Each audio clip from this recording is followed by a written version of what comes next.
And I wanted to just, share a little bit about why we came up with the Invest Georgia Exemption. I think you heard from Vincent Russo, my past general counsel and securities commissioner, yesterday, or maybe he's on the panel today. I know Ryan Germany, I think, may have spoke to y'all yesterday, who's my current general counsel. And both of those guys, like myself, have the mentality that, that I have of being a small business owner. That's why I ran for the legislature to start with, was really to bring a small business owner's perspective to state government.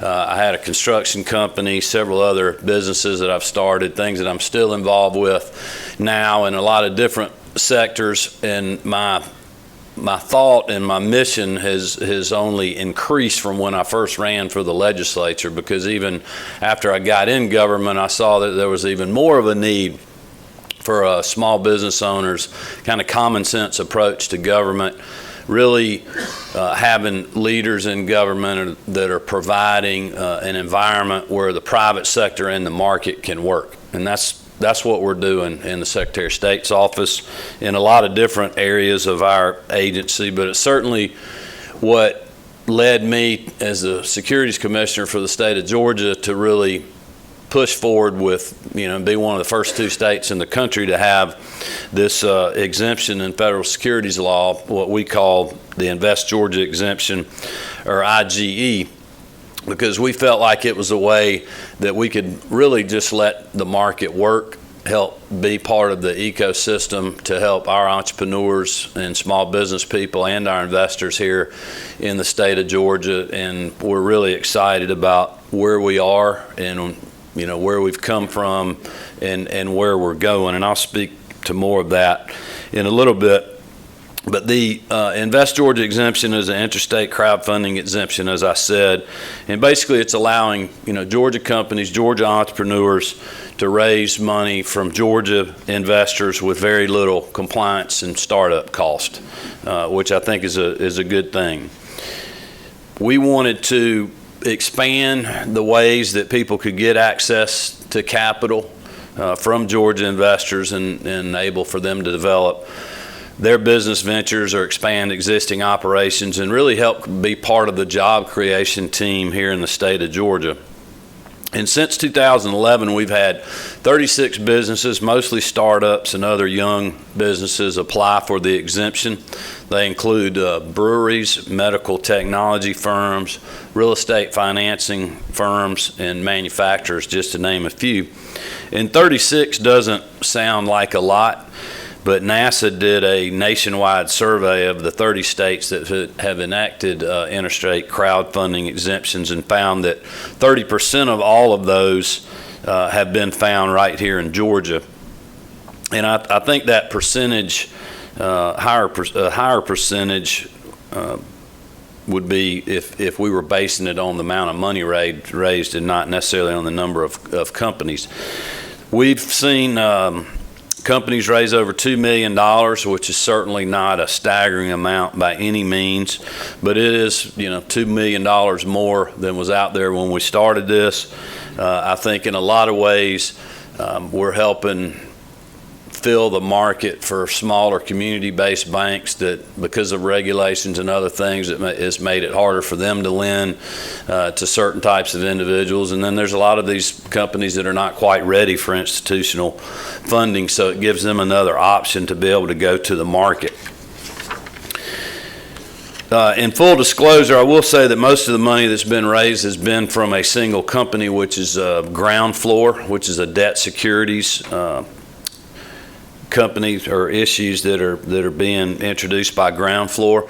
I know I think those guys are going to be speaking to you all later today, so I won't spend a lot of time telling you about their business, but basically they moved from the Research Triangle in North Carolina to Georgia after looking really at all the crowdfunding, interstate crowdfunding laws across the country, and really found that ours here were really the best fit anywhere to do their platform. And I think that's because we started early.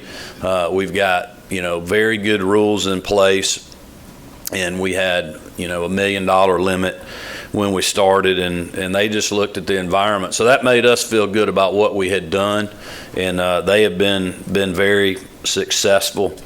We're also very happy that they've been able to expand their operations to other states using the SEC Reg A+ structure, and certainly wish them well in that regard. I think they're gonna do great. I know a lot of people really feel like they have been, I know the company's ground floor, but they are doing some groundbreaking things because of IGE and of course because of them and their forward-thinking ways of taking advantage of this, and we're hoping that other companies will be able to do that as well. And we're actually aware of a few things that we believe are coming down the pipe that I think will be very interesting to keep an eye on, and hopefully we'll be able to talk about those things very soon. On the specifics of IGE, one of the things that I think really makes it so good is that it's just very simple. And whenever you're dealing with the government, there are not many things that are simple. If you think about filling out your tax return and other things, I tell people all the time, our corporation's website used to be very complicated. So we got rid of it and got a new corporation's website now where literally with one click of a button you can renew your annual registration if you don't have any changes to it. I mean, it's made a dramatic difference for us. When I first started building with my construction company, 25, 30 years ago, the easiest thing you could do was go get a building permit. The hard part was building the building. Now it's completely reversed. Because of government intervention and regulations, now you basically have to pay somebody to go get your building permits for you. It's such a complex and time-consuming thing. So I think one of the benefits of IGE is it is very simple. Really the only requirements are the issuers have to be a for-profit Georgia entity. They have to deposit the funds into a Georgia-based bank account or financial institution, and really just fill out a simple one and a half page application, and they can go about their business. Now, obviously, all of the other financial requirements with an offering, that still has to be done, that type of due diligence and disclosure. But as far as the part you have to do to meet our regulations to get up and running in Georgia, they are very simple. In our offering, accredited investors can invest as much as they would like, all the way up to our cap. Unaccredited investors are limited to a $10,000 investment. And of course, all of our anti-fraud provisions of our security laws and rules are enforced, and we are very vigilant about that. There's a certain perspective from regulators across the country that regulate securities, and some of them are elected officials like myself. Others are bureaucratic agencies that have been along a long time, and I don't say that in a negative way. I'm just saying it's a government agency. It's not run by somebody that gets hired every 4 years by the voters or by a state legislature or appointed by a governor that may have to run for re-election.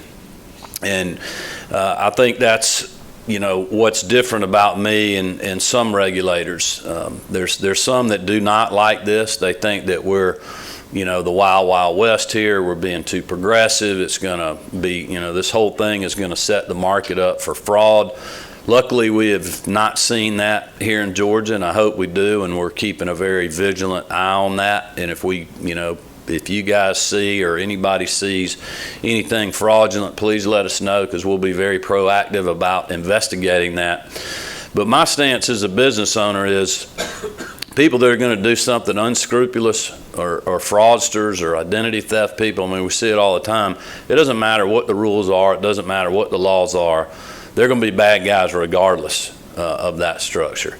My mentality is, why punish the folks that want to do things the right way and take away an advantage or an opportunity to help them have an easier time, raising capital and take advantage of this federal exemption.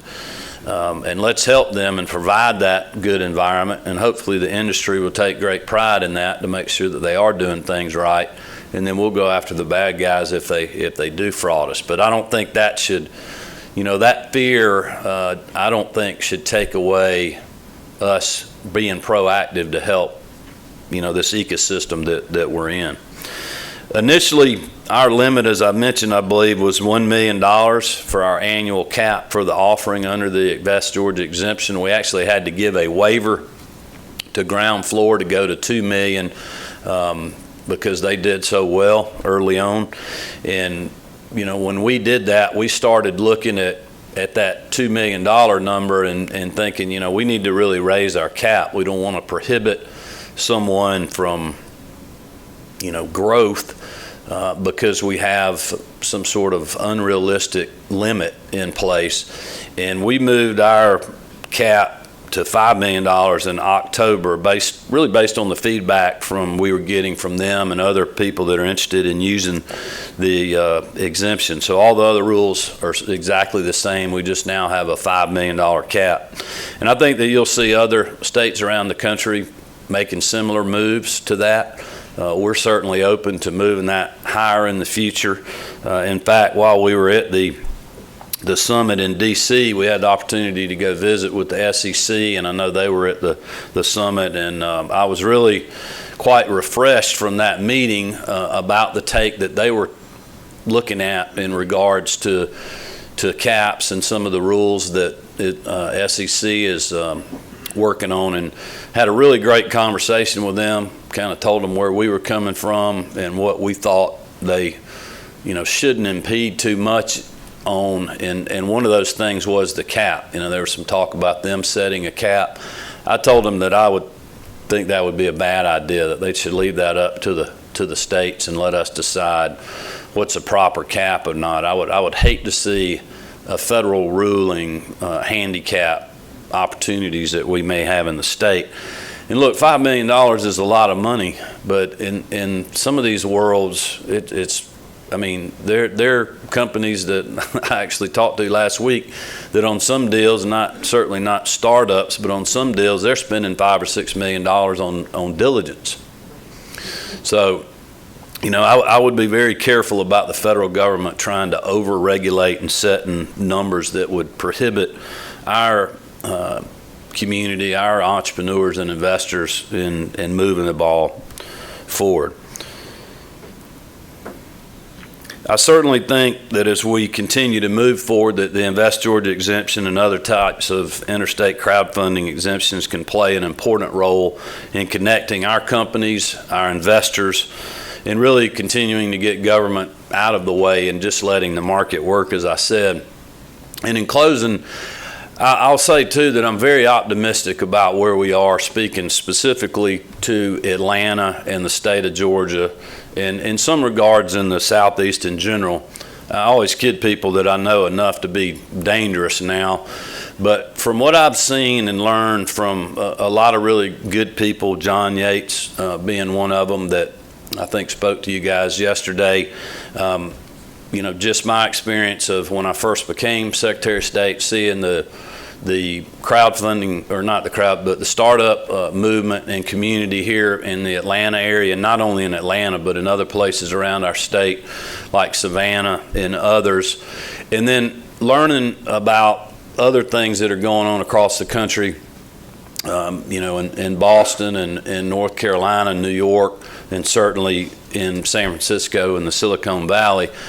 You know, I used to worry about, you know, everybody leaving here and moving there, going to Capitol, but I'm seeing things evolve now where there's a lot of the outside money that is actually taking a really hard look into Georgia and around the Southeast. I think that's going to continue to happen. I think our ecosystem, if you will, continues to evolve with the great things that we have with our entrepreneurs, certainly with our investors, our angel investors, what we have going on with different organizations that are supporting the industry, and then certainly our university system, and then really just the environment government-wise in the state of Georgia. I mean, we've got a very business-friendly governor and legislature that are working hard to keep us, you know, the most competitive state in the country from a business perspective. We certainly have that at the top of our list as well, and work with them in regards to that. But I also think that just the amount of capital that I recently realized that's coming into Georgia in the South from outside is really very exciting. And I think part of our messaging is that we need to do a better job of promoting what we have here, promoting what we're doing to raise awareness. As you all know, and I think from what Ryan Germany told me yesterday, John Yates talked about, you know, a lot of people don't want to move here because the Atlanta airport's so great, it's easy for people to just come in and out. And look, if that's the way it's going to work, that's fine with us. You know, we'll fly them in here, let them invest their money, let our companies grow here. And we do stand the risk of potentially losing some that may need to move somewhere else to get better expertise in that industry. But I think we also have a great opportunity for a lot of those companies to stay, or for us to potentially pull entrepreneurs, investors, you know, businesses, startups into Georgia, because some of the things that we may have a certain advantage on when you think about, you know, different industries that are, you know, really growing here, like fintech and, you know, healthcare, IT.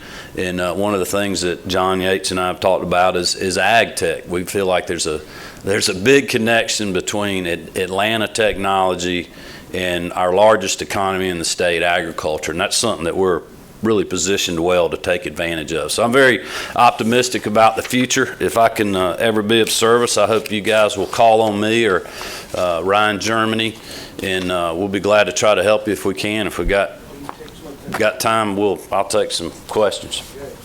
Yes, sir. The movie industry seems to be investing in Georgia. Are they one of the 36?